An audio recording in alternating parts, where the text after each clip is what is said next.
Hello, I'm Antonio Mora. This is the newsandnews.com Day in Brief. Today's top stories in 4 minutes. It's Friday, August 10th at 7 p.m.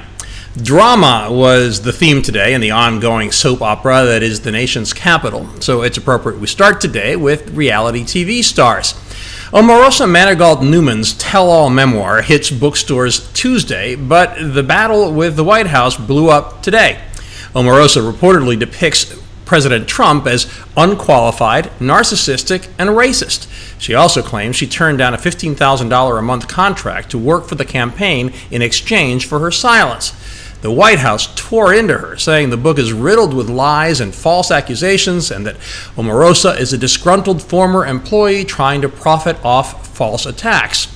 The statement also pointed out years of praise Omarosa had given Trump. My question in all of this is, if you watched The First Apprentice, as I confess I did, would you have hired Omarosa? More serious drama on the international front, both involving sanctions. Russian Prime Minister Dmitry Medvedev lashed out against the U.S., threatening that sanctions against Russian banks would be seen as a, quote, declaration of economic war. Russian stocks and the ruble plunged after the U.S. announced the possible new sanctions. The plunge was worse in Turkey after Trump authorized the doubling of tariffs on steel and aluminum. The Turkish lira plummeted 17%, worsening Turkey's economic crisis. President Erdogan responded by calling on his people to buy lira with whatever dollars or euros they have. He also raised eyebrows when he said, quote, if they have dollars, we have our people, we have our right, and we have Allah. World markets didn't like any of this and dropped substantially. The Dow lost 0.75%.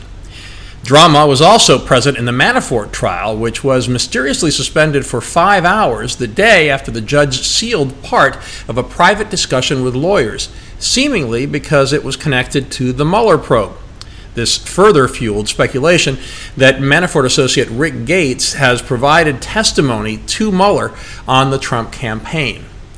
Another judge held an associate of Trump pal Roger Stone in contempt for refusing to testify before the grand jury that is hearing evidence in the Mueller investigation. Also, the UN says it has credible evidence China holds 1 million ethnic Uyghurs, who are mostly Muslim, in secret camps. The UN also told Russia to rein in torture and to punish perpetrators. In our daily alternate universe segment, The Great Divide Between Conservative and Liberal Media, I've got a perfect example of media bias on both sides, and why you simply are not going to get a fair picture of what is going on in the world if you just read or watch only news sources that agree with your point of view. Thursday night, Kanye West appeared on Jimmy Kimmel's show. He forcefully defended his support for Trump and said liberals and the music community couldn't bully him. That's the only part of the story you would have heard on One America News or read in conservative print media. But if you were only watching and reading liberal news sources, you would have only seen what CNN showed this morning, which was the moment when Kimmel reminded Kanye that he had criticized George W. Bush for not caring about black people and asked him if Trump did. Kanye was left speechless, something unusual for him. Now, some news sources gave both sides of the story, but far too many did not. That is plain dishonest journalism, especially from news organizations who sell themselves as being nonpartisan and objective. Finally, if you love salt and are worried about your blood pressure, you can take heart from a new study that says it is not as damaging to your health as previously thought. There are lots of caveats, but it's worth a read. Of course, I can't guarantee that another study won't say the opposite next week. You can find all those stories and much more updated around the clock on newsandnews.com 7 days a week, where you will find all you need to know in one place. Please subscribe to our YouTube channel by clicking on the right of your screen just below this video. And please follow us on Facebook at Real News and News. Follow me on Twitter at AMoraTV.